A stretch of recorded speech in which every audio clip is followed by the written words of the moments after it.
Are you ready to take your business to the next level? Every day there are countless books and articles that are published offering the key on how to make your business a success. It's easy to feel overwhelmed trying to keep up and run your business. That's why Deb Creer created the Business Power Hour. Keep up on the latest trends, best practices, and techniques for how to make your business a success. Let the Business Power Hour do the heavy work for you. Good morning, good morning. I am Deb Creer, and I am passionate about giving professionals the tools that they need to make themselves and their businesses as successful as possible. And I am so delighted today because we have a repeat guest on, and I love it when we get to talk to people more than once because, first of all, it's fun. I wouldn't have them back if I didn't have a great conversation. But more importantly, it means they have so much knowledge to share. And so please join me in welcoming Mitchell Levy back to our program again. Welcome, Mitchell. Deb, it is always a pleasure to spend time with you. I know, we always have so much fun. For people who don't know who you are, let me tell just a little bit about you, and then we will jump into this because we're going to cover some pretty important topics today, and we want to make sure to get it all in. So global credibility expert Mitchell Levy is a TEDx speaker and international best-selling author of over 60 books. You can see one back there behind his shoulder.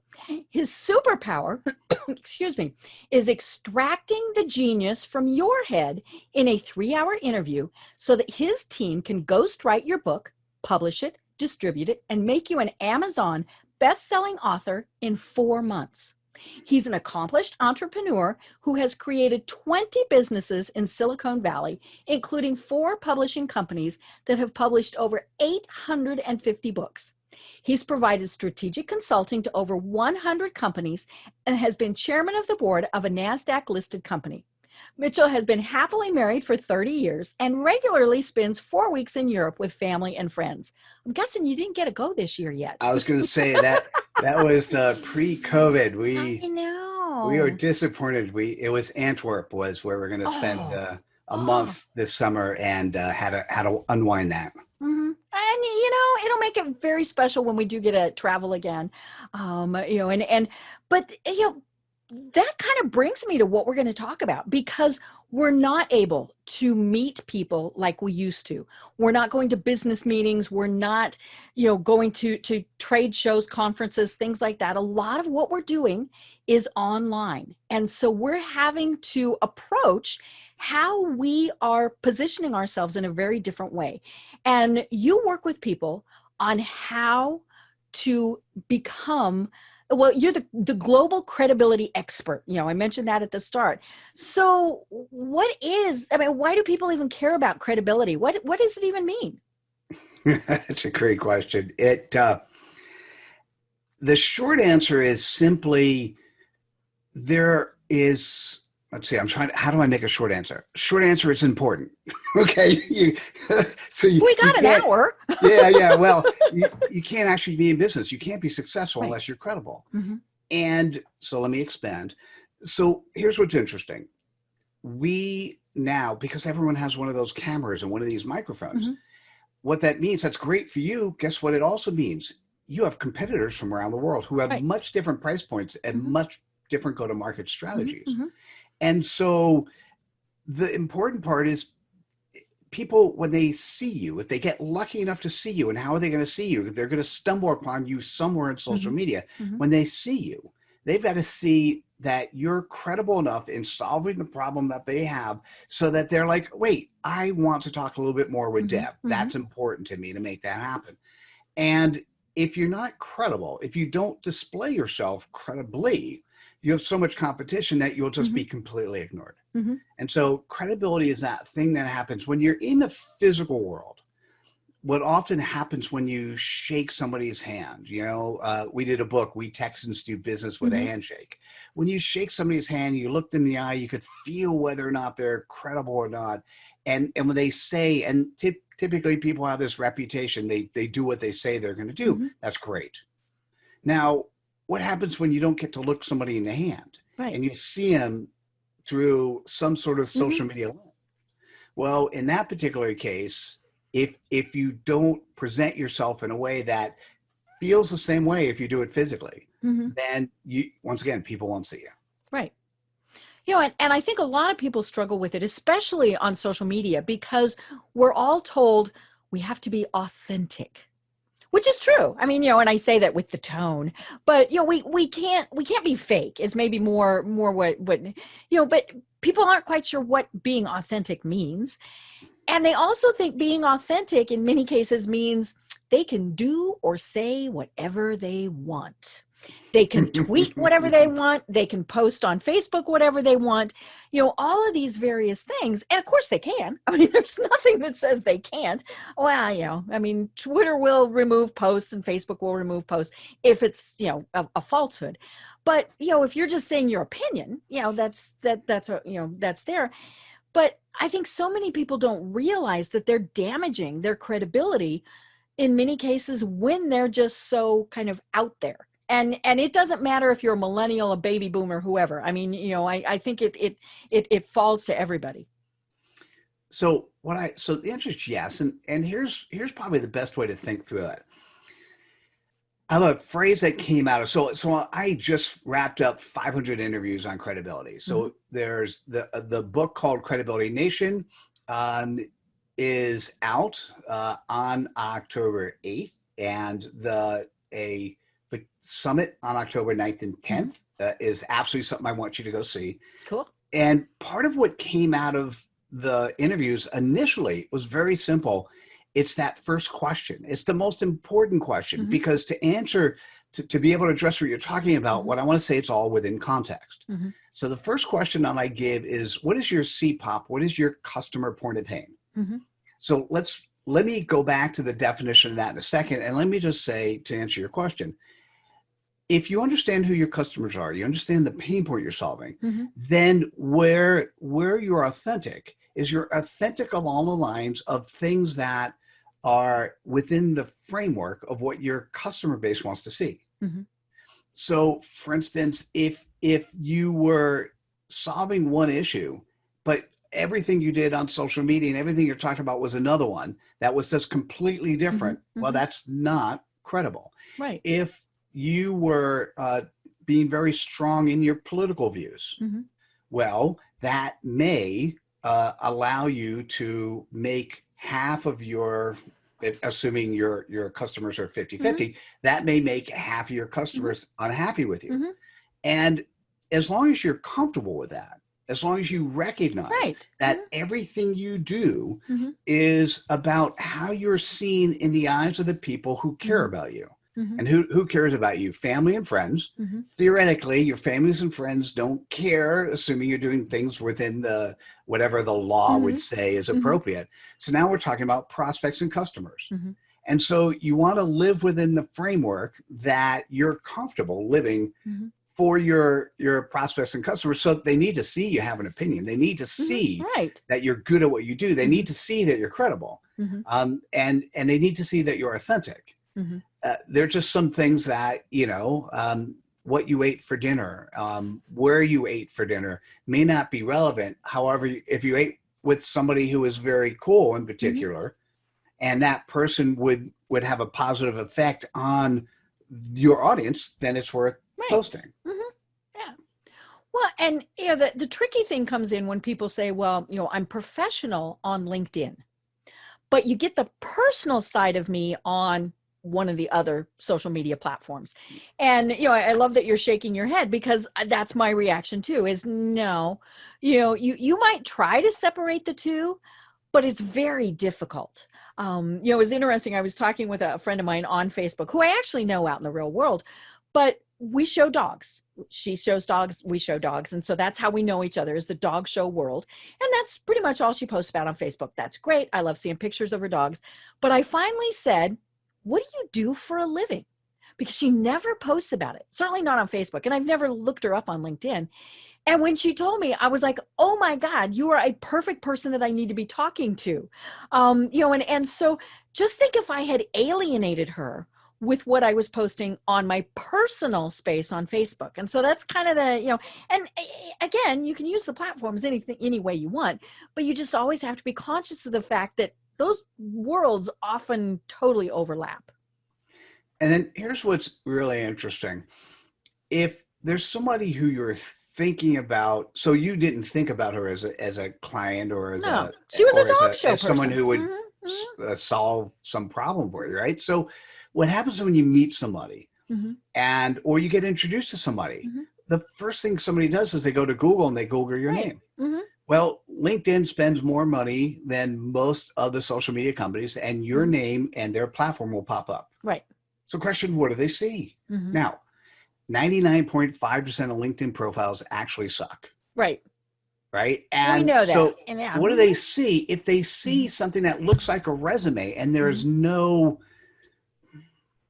personality, Right. there's nothing that says, hey, this is somebody who, like, what if there are 10 people who could solve the same thing you do? Now, maybe you're significantly better, but you don't show that in your LinkedIn profile. Well, if there are 10 people and 3 of them's profile looks significantly better than you, you're going to be one of those 7 that gets thrown out, and then the person's going to talk to the 3. So even what is your if they job? know you personally. Yeah. You know, and it's amazing. I mean, you know, you and I've talked LinkedIn numerous times. It's not difficult, and I'll be the first one to say I need to update my own profile. You know, where the cobbler Actually, with you the did kids say that that in don't the have green shoes. room right before we started. I know. You know, but it's easy to have a good professional profile. I shouldn't say easy, you know, but you should have. And, you know, I went to somebody's profile just today, somebody who is a good business contact I really need to connect with, no photo. So right there, her credibility went down because no. So I thought, let me actually, I have a super strong opinion on that one. I have a phrase that came out of the interviews. I mean, at one point in time, we're going to talk about cred dust, but let's talk about cred crud. Cred crud, and given our conversation about the dentist, cred crud is sort of like plaque on your teeth. There are these things that you do that hurt your credibility, but they only hurt them slightly. So for instance, if you go to somebody's website and the copyright at the bottom is not done right, or the date is a couple years old. Now, if it's a publisher and the date's a couple years old, what do you think about the publisher? Are they still functioning? Not a lot, right? And so not having your photo on your LinkedIn profile is crud times 1,000. If I don't know you and I get to your profile and it doesn't have your picture, I will eliminate you from even any expression. I almost always will never connect. Right. Yeah. You know, and I'm going to add to that and say, and it needs to be a current photo. You know, I love going to somebody's now that said, you know, we've all kind of had the COVID hair thing going on, especially women who might have, shall we say, as my husband says, enhances the color of our hair. So some people look a little bit different right now. But you know, it does need to be a fairly current picture. I mean, I always tell people, if I walk up to you in Starbucks, I want to be able to look at your LinkedIn photo and be able to know who you are. You know, so have a current photo. It needs to be, you know, it doesn't have to be professionally taken, but it needs to look professional. You know, and so there's a lot of things. But yeah, I mean, it's just, when I saw that she didn't have a picture, every bell in my head went off. And I mean, that was just, and I needed to look at this person. I mean, but normally I would have been gone just like that. I wouldn't have paid any attention. So one of the things that came out of the interviews is simply that when you meet somebody and you have the time to talk with them, people generally are pretty powerful and pretty robust, and they have really nice personalities. And then you looked at their LinkedIn profiles, and I did, and most of them, as I mentioned, were pretty crappy. Right. So I created this course on how to put credibility in your LinkedIn profile. And the first thing that I talk about is, what is that first impression? Right. So you mentioned one of 3 things I look at as part of the first impression, right? So photo is one, and one that is current. Absolutely. The other 2 things I look at is your tagline, and I look at the image that's on the top of the screen. The billboard. kind And of. Mm-hmm. so many people have left it to be the generic Right. billboard. Mm-hmm. And now I would say that's crud. Mm-hmm. That's not cred times 1,000, Right. right? It's So just kind of a yeah. Mm-hmm. it's, yeah, exactly. Mm-hmm. So here's what's interesting. Probably the first, other than a picture, first thing I get gravitated to, then I look at the Mm-hmm. tagline. And I want the tagline to be the person's CPOP, Mm-hmm. the Right. customer point of pain. Mm-hmm. So do you mind if I talk about that just for a little bit? Sure. And I'm going to actually open mine up because I changed my headline last week, and it's not a CPOP. It's a brag statement. So I want to Ah. talk about how this might differ. So yeah, go ahead while I open my profile. And I'm up. actually, this is one of those things. I often say CPOP, and what I'll say on a CPOPs are typically that customer point of pain that your customer is experiencing. Right. It can also be an aspirational statement. Right. Right. So my CPOP. So CPOPs are typically 1 to 10 words. They're 1 to 3 seconds. Here's what's important to think about. They're shareable, memorable, and begs the question, tell me more. So if the brag statement is something that somebody would actually type in the LinkedIn search engine, I'm looking for somebody who, and then they type in your brag statement, then that's okay, because that's really what you're looking for. And what typically happens is when I first look at that LinkedIn profile, I want to see that tagline. I want the image, the banner image, to reinforce that tagline. Yeah. And yours says, and it's interesting because it's just statements like you said that people would type into LinkedIn. So, or Google, global credibility expert, credibility evangelist, thought leader, show host at Mitchell Levy. Yeah, mine needs to be updated. Well, and LinkedIn just doubled the amount of space we have. So that was why I was thinking, ooh, can I update mine? So mine says, and I really did. I just changed this last week. Relationship builder with over 20 years of experience, thousands of connections, and over 600 business podcasts. I show you how to connect with the right people. Now, nobody's going to type that in a search engine.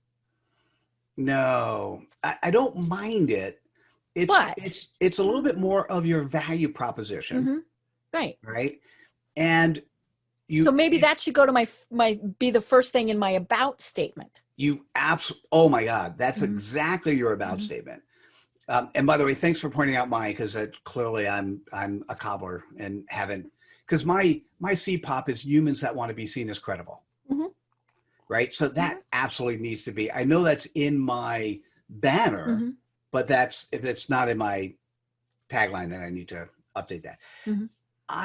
Because part of when your CPOP, when we were on the air, was something different. Do you remember what that was now? I don't, but I know you've got it handy because we were talking about LinkedIn and I was very honored to be one of the people that you did, these big interviews of, but it was so much fun because we kind of think about our CPOP, but we never really develop it. And so I had a lot of fun working with you to develop mine.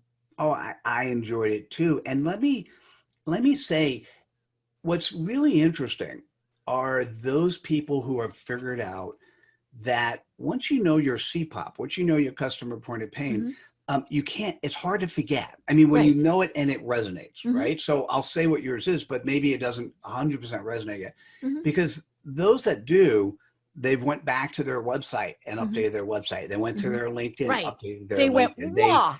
They had an aha moment. They do it off the top of the head. They've had articles written about what their now CPOP is. And all of a sudden, it's sort of the best way to think about a CPOP. It's your compass. Because CPOPs are shareable, memorable, and begs the question, tell me more. So what you and I came up with was C-suite execs who know they need to use LinkedIn and are clueless. Simple, easy. And so there are probably, if you think about it, there may be other things people type in. I'm not sure a C-suite exec would say, I'm clueless about using LinkedIn, right? So you have to think about what is that thing? So for you, here's one of the things that are really cool. You could do a survey on LinkedIn. So write an article. Hey, got interviewed by Mitchell Levy. Here's what the CPOP came in, but I don't think people are going to be typing this stuff in. Here are 3 or 4 different ideas that might, what do you think? Right? Or you could use a survey tool, and there's a bunch of different tools that are worth doing. And then what happens, it's that when your prospects see you and they're adding value to how you present yourself, well, then they feel like they have a vested interest to use you as a as a customer, right? So right. And as you said, my CPOP obviously didn't resonate quite enough because I couldn't remember what it was. So, and I didn't go through and change everything. I need to go back and revisit that. And it is something that everybody has, whether you're an employee of a big company, you still have people that you're working with, but more importantly, as a small business owner or an entrepreneur, I mean, you really have to know what that CPOP is in order to be serving, your customers in the best way possible. Hey, Deb, what about just C-suite execs struggling with LinkedIn? Should I put a question mark? Or are you a C-suite exec struggling with LinkedIn?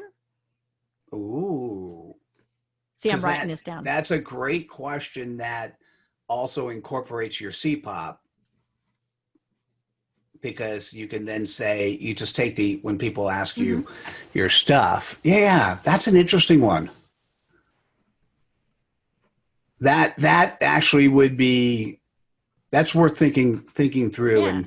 Yeah. But ask a bunch of people, like go back to your past clients and say, how would you describe who you were if you typed into LinkedIn or Google that pain point you had before you and I started talking? What would you type in, and see if anything pops up that would be relevant? Yeah. Right. And it really does, as you were saying, it needs to be that thing that everybody thinks of when they think about you. I mean, they're going to, if somebody says, tell me about Mitchell, oh my God, he's the global credibility guy. And of course, then it does, people go, well, wait a minute, what's credibility? That automatically just kind of leads to that. And it was funny because I mentioned that, they've expanded the length that LinkedIn gives you for your headline. Just because they've given us more space doesn't mean we need to fill it up. No, but I was struggling to fit it all in, obviously. And so I need to update that. Right. Yeah. So it's interesting, but we've talked about crud. So what is cred dust? Because I love this concept. Yeah, cred dust is stuff that we actually do all the time, and that is when you share somebody else's credibility. So cred dust is that sparkle that happens to both you and the other person when you're sharing their credibility. Okay. You having me on your show, you talking to me and putting me in that limelight to your audience, you're actually sprinkling cred dust on me. And so the interesting part is I was kind of shocked at how many people don't do that. Right. Matter of fact, 40% of the people I interviewed did not share their own episode. Right, which is kind of interesting, right? It's and the only thing I could say is that what I can imagine is people just have not been educated appropriately, right? The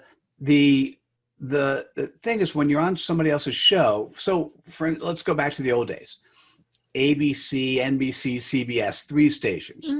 When you were able to get on a show like Oprah or be on Johnny Carson, even going way back, right? You told the world. You told the world, and how those companies did business, how the broadcasters did business, they had people paying, how they were funded were the commercials. Right. So if you got on the air, like your business would take off like gang fire.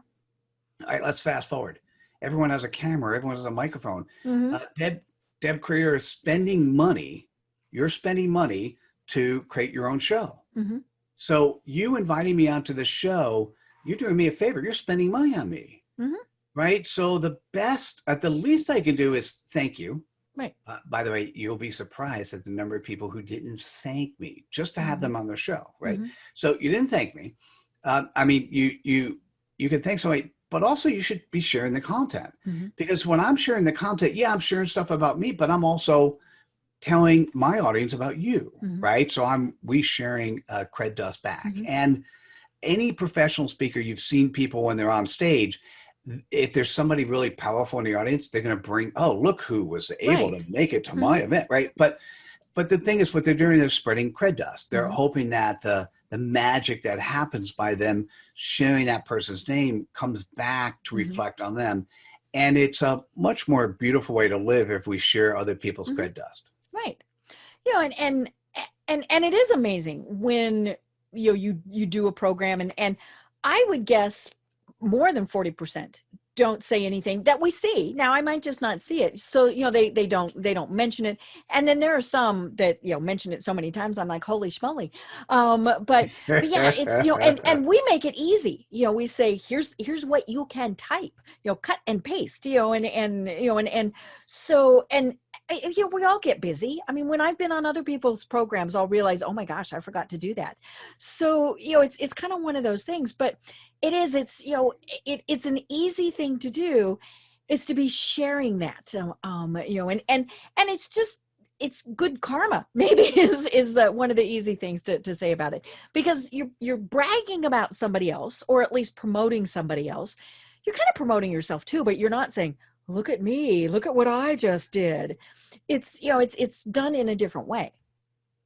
I agree. I looked up the number. This is interesting. It's sort of like when you open the door for somebody, Mm-hmm. right? And they walk through. Now, all this stuff is pre-COVID, right? So Right. when you open the door for somebody, you kind of want people to say thank you. Oh yeah, right? and I notice if they because don't, somebody right? was struggling with stuff, right? So Mm-hmm. only 86% of the people I interviewed said thank you. Wow. Which is still a good number, but that means 14% of the people didn't say thank you. Right. Like I don't get it. How did your mom bring you up? Yeah, and even if they didn't think it went well, or whatever, it's still, like you said, how did your mom bring you up? Your mom would have said, now you say thank you. And now you might not have gushed about it and said, oh my gosh, I can't wait to do it again, but still it would have been, hey, thanks for doing that. I agree. So let me give you another stat, which is kind of shocking. Mm-hmm. This is really shocking. 23% of the people who came to the interviews came late. Whoa. And of that, Mm-hmm. 4% came after the hour.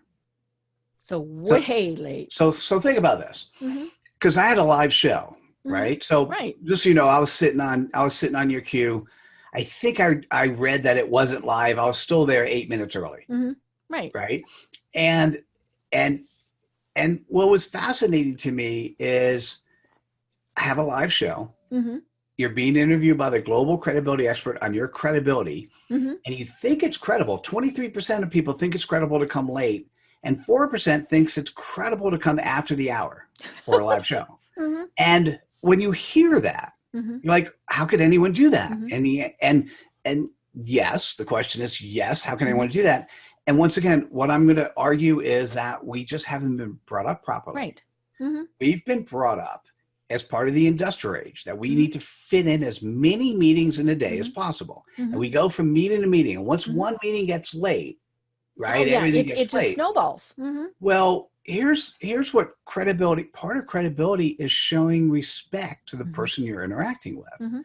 And showing respect means coming early, Mm-hmm. being prepared, and coming with your heart. Right. And so if you come late to a meeting, particularly a live recording, okay, that if you're a host and you're doing a live show and the person comes after the hour, like you're frantic. Oh yeah. Yeah. Late, You're by the thinking, way, I've screwed up. What am I going to do? Yada, yada. absolutely.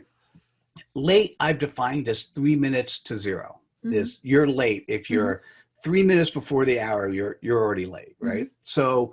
So on time is between 9 minutes and 4 minutes. Right. And then early is 10 minutes before, right? So I was on time to your meeting, but I knew we were setting it up. Right? Mm-hmm. So it's just shocking to me how, let's say you get lucky enough that your salesperson, or by the way, just to be clear, if you are in business today, You're a salesperson. Yes, you're Okay. selling So, something, even if so, it's so just yourself. exactly. And so now, shouldn't you show respect to the person you're trying to sell stuff to? Right. Yes, that means coming early. Mm-hmm. That means being prepared. That Mm-hmm. means Googling their name, Mm-hmm. looking at their LinkedIn profile, Mm-hmm. having ideas of how you might be able to serve them, not about what you're going to sell them, serve a different S word, Yes. how you could serve them before you walk in the room. And if you don't do that, here's the big question I want to ask you. Why did you set up the meeting in the first place? Right. Yeah. And it's funny because I do think that there's too early. My mother's one of the too early people. She shows up before you're really ready. But she's, but she did teach me, you go early. Even if you're sitting in your car or whatever. And I mean, that's one of the things that I tell people is that early gives you that time to kind of regroup and collect yourself. I was sharing before the program, I had an emergency dental appointment this morning and I got there early. I wasn't sure if I could go in. I mean, good old COVID here. But I was there early enough that I sat there for a couple minutes, checked my email one last time because I was going to turn it off for, at least an hour. And so I composed myself before I went in. Luckily I could go right in. I didn't have to jump through any COVID hoops, but it is something where you more than anything, it's, as you said, we're showing respect for that person.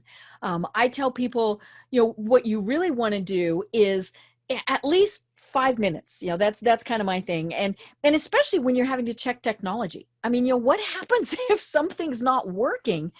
Hopefully during that 5 minutes, you can get your camera on, your speaker going, all that stuff, because you don't want to be doing that when you're supposed to be actually doing the interview or having the meeting. I agree. And now that, we've got so many things that are online, it's, it is just imperative to be doing that. Well, here's what you have to think about.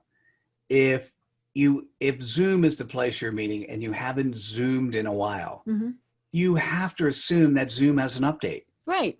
So you can't wait to the time of your talk to actually try to get on Zoom. Because it's going to make unless you're doing it every day, get on Mm-hmm. Zoom ahead of time. I've had people try to sell me. And by the way, I'm one of those guys that this wasn't always me. I used to be like everyone else. I get mad when somebody, when solicitors knocked on my door, whether it's my physical door or my online door. But nowadays, I want to see how people carry themselves. I want to see how people sell because there's always a potential for a partnership with whoever I'm interacting with. So those people who have those really, I don't accept them all.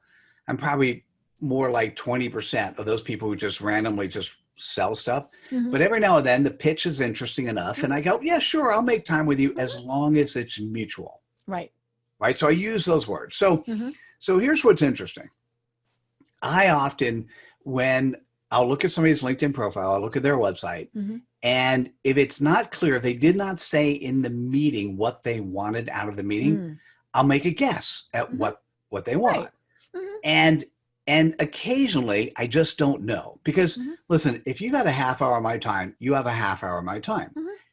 At the end of the half hour, I want to make you smile. In this case, we have 58 minutes. I want to make you and your audience smile at the end of 58 minutes. So the question becomes, how do I make you smile? So I have a very interesting model that I use. It's called the input-output diagram. And in order to make you smile, if that's the expected output, I need to understand what I need to do to make you smile. And the input is typically you and I. So if I'm looking at your LinkedIn profile and I'm looking at your website and I'm seeing who you are, and I know I want to make you smile, but if I don't know what you want to accomplish in a meeting, what I often will ask people after covering the weather is what would be a great output from you for us to have this meeting, right? Because at the end of the day, I want to be able to achieve that output. Right. Now, what I have to say is it's kind of an open trap that I let people walk into and sort of be silly, because I've actually had people say, well, I want to tell you more about me so I could sell you my product. Right. Though they might say it a little differently, but that's exactly what they're doing. And actually, I've had somebody actually say those words. But yes, honest. I mean, and no, and that was valuable. So he still got my time, but the meeting didn't go the way he thought it would, because the thing is, you can't do that. I mean, you could do it, but you're not going to be successful. Success is about making sure that you have a relationship with a person on the other line, that you're giving them value, and you have to give value first before you could actually even expect to receive anything, right? So anyhow, I when that happens, we have a fun conversation, but I talk about what would get me interested, because there are many cases where I cared about your service, but I'm not interested in this until you can come back to me. And then I go, what do you know about me? Right. And they, oh, I haven't looked at you. I want you to tell me. I said, so wait a second, as busy as I am, and you have 30 minutes of my time, you didn't take the time to actually look at me ahead of time so that we could have a much more robust conversation. I go, if you get people who are busy, you don't have time for that. Right. So anyhow, I would say what you got to recognize if you're in business today is that the person on the other end, they're a human. They've got a lot of stuff going on in their lives. They want to be as successful as possible. And when necessary, they want to press the easy button.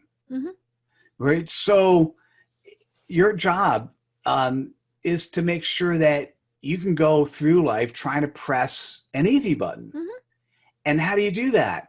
Well, if you look at somebody ahead of time and you go, like for you, Dad, there's so many people I bump into who have just crappy LinkedIn profiles, but you need to make it easier for me to recommend you. Right. And what happens when people take the course and they say, hey, can you do our LinkedIn profile for us? That's not my business. That's not my service. I want experts like you I could refer them to. Right. So you just need to make that easy. And I would say that's for you, whoever you are, your job is to make it easy for people to see you, like you, trust you, and recommend you. Right.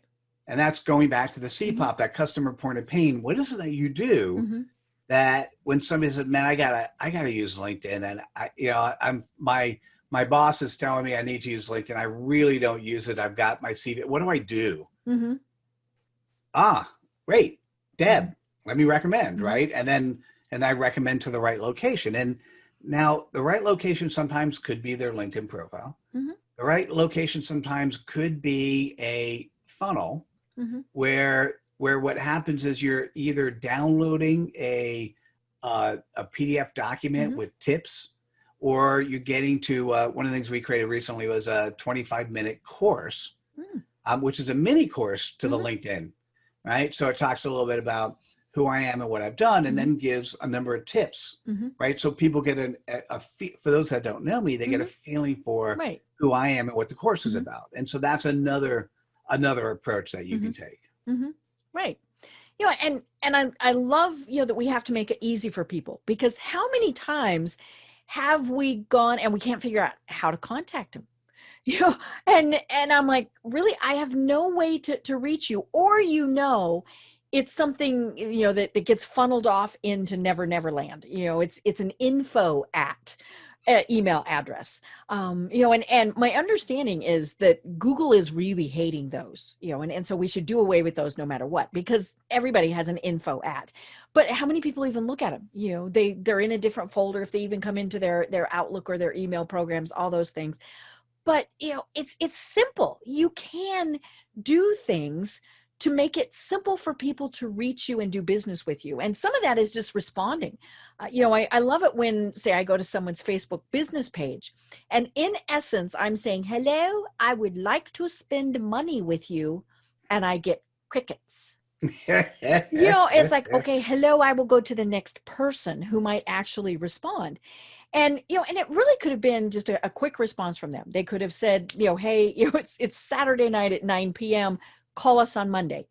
okay, but if they don't ever respond, I don't like that. And I don't really like the canned responses, but I know, there are times where you're going to have to do a canned response, because we're unfortunately in the day and age where we expect that if I'm, up at 2 p.m. or 2 a.m. on a Saturday, somebody's going to respond to me, right? So you get the little patent answer, but to me, I'd rather not have an answer at all than to get the, hey, thank you so much for contacting us. Someone will be with you as soon as possible. Well, is that at 2:15 or is that, make it easy for people, to find you. There's just so many ways that can be done that so many people miss. So going back to LinkedIn, I'm so surprised when I'm having a LinkedIn conversation with a first level connection and they ask me for my email address. Right. Because just to be clear, you don't have to. And it's always surprising to me when somebody is looking for a job and wants to sell something, and you look at their in your first level connection, you look at their contact information. They don't have a phone number. They don't have an email address. Right. I'm like, but aren't you using LinkedIn for people to contact you, but you're not giving your phone number? Well, when I give it, people spam me. Well, but also the people who really need you can't find you, right? So we've had, as the interviews, I've had VPs, presidents of companies, large companies, give their phone number. As how do you, last question, how do people reach out to you? I've had people give their email address and phone number, right? If you're running a public company and you give your email address and phone number, trust me, whoever you are, you can put your stuff out there. So, but I'm interacting with people on LinkedIn Messenger. LinkedIn's at the moment still my favorite tool to use. And people say, so how do I reach out to you? What's your email? Well, I do respond, but the point is it would have taken them less than, so first on LinkedIn, there's a place you could look at contact info. Two, if you Google me and look at any of the, I think I must have 50 active domains, but whatever number of domains I have active, all of them have a contact us, right? It's kind of, so it's one of those things that it shows that you don't have enough respect for the person that you're talking with, that you want to save their time, right? Just so if you're listening to this, anyone you have a first level connection to, you have access. Most people put their email address. Many people put more stuff. Some are light, right? And you could tell people who created their LinkedIn profiles like 5 to 10 years ago. Because people were much more light on the stuff they added versus the stuff now. Right. But it's, once again, your job is to make it as easy as possible for people to find you, to interact with you, to like you, and want to do business with you. Right. Because if you don't, the next person will. And I mean, that's what it comes down to, is if I'm picking between A and B and I can't figure out how to contact A, then I go to B. And because maybe I'm lazy, maybe I'm whatever, but I go to the easier one. I poke that easy button. So part of what we do, that I do on LinkedIn, part of the things I'll recommend to you is, if you know your CPOP, you know your customer point of pain, and you've, in the jobs you've had, you've articulated that you've solved that for other people. You should also include short videos of you talking. Right.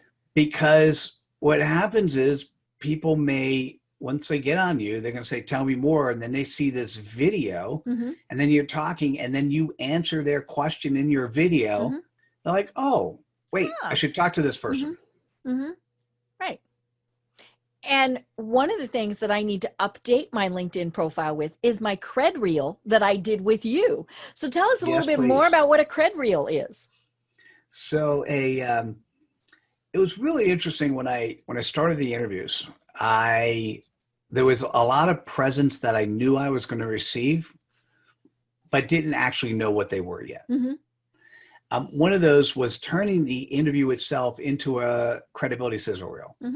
I had Whitney Johnson, who has 1.8 million followers on LinkedIn, and she was one of the people I was interviewing.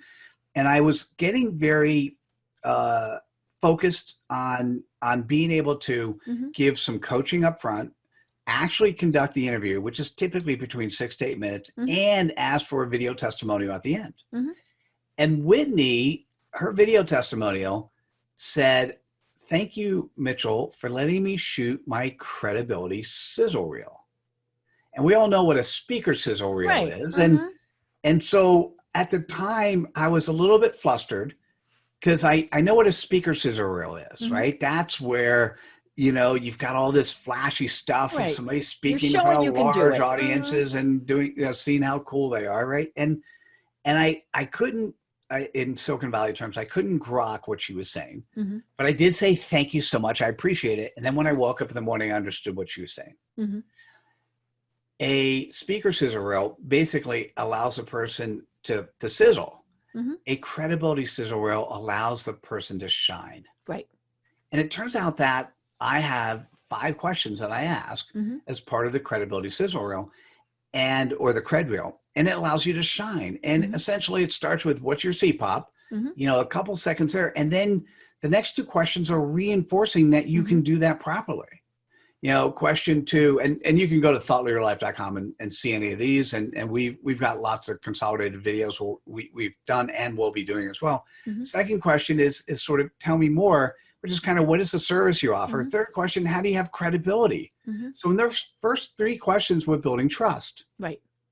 Trust is, here's the audience that I serve. Here's actually what I do. And here's how I'm empowered to do what I do. Trust. The 4th question is, how do you go about sharing your credibility?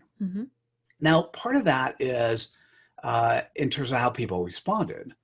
Part of that is, what are the mechanical tools you're using to share your stuff? Right. I think I said social media. Yeah. And that's only part of the answer, though. Because what the answer really is how do people actually get to see you? Right. And this goes back to when you said you need to be authentic in how you do social media. How do people see the real you? Like, what is that person, which is you? And so oftentimes what people would do is they're talking about the things they do as a servant leader, or they're talking about how they add back, or how they grow and learn, or how they spread cred dust, right? And probably the thing that's interesting is, I'll give you a CPOP, and this is something really powerful. It is a guy by the name of Jonathan Stone. And so I'm doing something pretty spectacular in terms of credibility. And part of what I'm doing in the membership community that I'm creating is I'm taking 20% of profits and giving it to charity. Cool. The first charity I'm giving it to is Jonathan Stone's, and his CPOP is food insecurity. Apparently, and I just don't pay enough attention, there are millions of kids in the United States who that is their CPOP. Right. They're concerned about what comes When are next. they going to eat? And so Deb, let's put the link to this particular in the show notes. Let's put the link to this interview. And what Jonathan's been successful at doing is getting companies to donate shipping containers, solar panels, and the company Cisco to donate food. And for every shipping container he sets up in a particular location, that represents 2 million meals delivered a year. Wow. And, you know, he is doing this out of his goodness of his heart. It's one of those things that started on when COVID came, because his existing business didn't work really well in a COVID-based world. And, you know, he needs support. He needs sponsorship. You know, he's done really well so far, but he's basically doing his own thing to make this happen. He's an amazing guy. Right. And that, to me, being able to see that type of human is what comes out of a cred reel. It is your cred reel, the one that's done on you, those people who are paying attention. It's the opportunity for people to see you before they talk to you. It's that 6 to 8 minutes to allow you to shine as a human, so that when somebody sees this, you then get invited to be at least one of the top 3 of those people who could solve that problem. And so it's been I've been able to fine tune the craft. I could tell you the first one was pretty yucky. The ones I'm doing now are significantly better. There's always opportunity to learn. But I think where it's valuable is that green room conversation where there's a little bit of coaching up front, because there's something we've not been taught in society.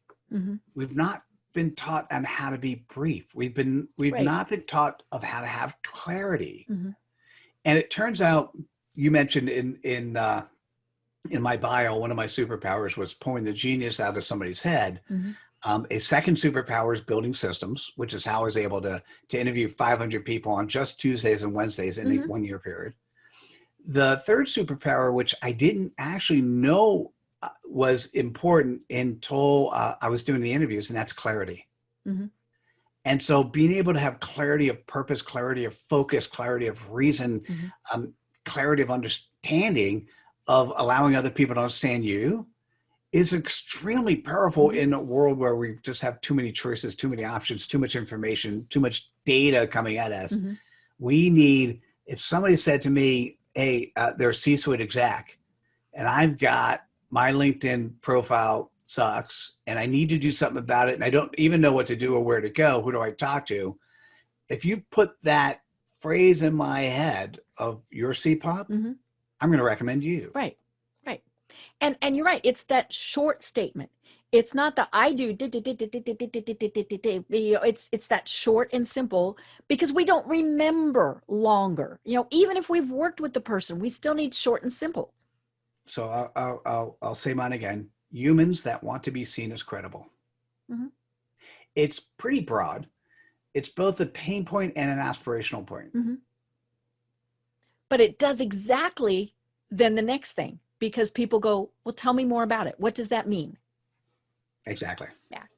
And I think that's where we get caught up, is we try to answer the questions before they're even asked.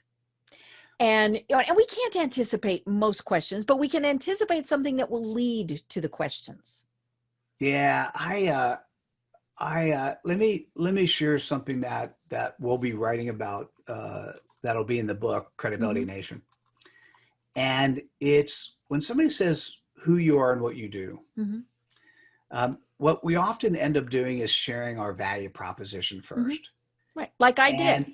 And it has a I or we in it. And the problem when you say I or we, and resumes have I in it typically, is you kind of sound salesy. And when you sound salesy, there's a piece of the population who actually will go, oh, wait, let me get away from, they turn off for the next 30 seconds. And if your value proposition is 30 seconds long, they don't hear it. So when I first started doing this, Deb, I was telling people the CPOP is in and the value proposition is out, and I was wrong. What I want to say is the value proposition is the third thing you should say. It's not, it doesn't go away. It's the third thing you should say. The first thing is your CPOP. What is that customer point of pain? Now, the second thing, the most important thing that's interesting is, what do they want? So if you could have and think of this as a really well-branded product. 5-hour energy drink is a really well-branded product. It's what do they want? My course, my LinkedIn course, 1 hour lead generator, right? Because if you want to have your LinkedIn profile structured in such a way where when people get to it, they want to know more. When they go searching on the LinkedIn engine, your LinkedIn profile pops up. I mean, one of the guys said that the number of people searched on him increased 115% from 1 week to the next. Wow. Once he started deploying, it was small at the beginning, so those numbers are all right. But still. And so what happens is you want to do that with your LinkedIn. You want to be able to, you want people to get drawn to you. And then the thing I was saying, going from CPOP to what do they want to value proposition, you're basically, every time you say words out of your mouth, you're saying something in such a way where you're buying the next 20 seconds or next 30 seconds or next 3 minutes. Right. So what's your CPOP? If you give that in 3 seconds, oh, tell me more. Now you give the, what do they want? Another 3 to 5 seconds, or 1 second. And they go, wow, that's really interesting. Then you give your value proposition and they still seem inclined, then you could tell more, right? But you're walking people down a path. Right. And what's important in a word of mouth marketing society, which is really where we are today, what's important is not just that you're appealing to your prospect, but you're appealing to the person who's a recommended to your prospect.